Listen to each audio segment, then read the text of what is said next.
ভুয়ো চালান তৈরি করে ভিন রাজ্যে আলু পাচারের ছক কষা হয়েছিল।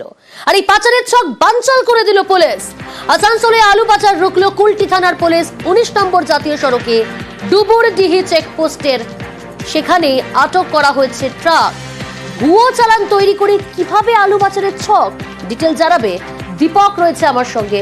দীপক, কিভাবে এই আলু পাচার করা হচ্ছিল আর এই আলু পাচার রুখে দিল পুলিশ?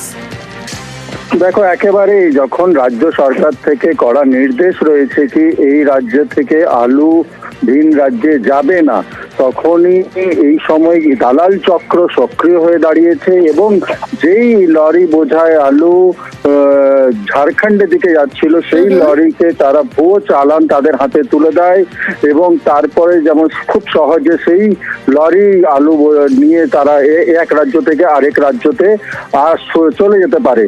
তা কিন্তু বানচাল করে দিল কুলটি থানার পুলিশ।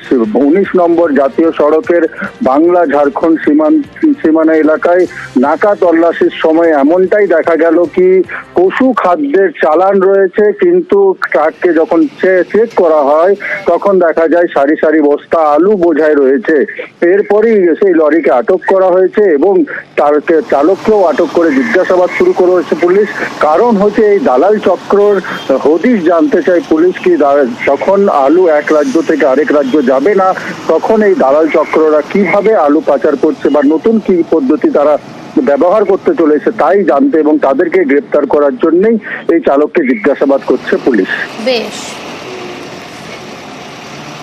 नहीं सर, यही चालान मिला है। यही चालान मिला। कौन दिया चालान? वो दलाल दिया। कौन दलाल है? नाम नहीं पता। कहाँ से लिया दलाल है? कहाँ से दिया चालान का मालूम नहीं? और रोड में दिया था। हाँ? रोड में दिया था। कौन रोड में? रानीगंज वाला। क्या बोला? बोला एनिमल फीड्स बोल के चल जाना। क्या है गाड़ी में? आलू। धनबाद जा रहे थे।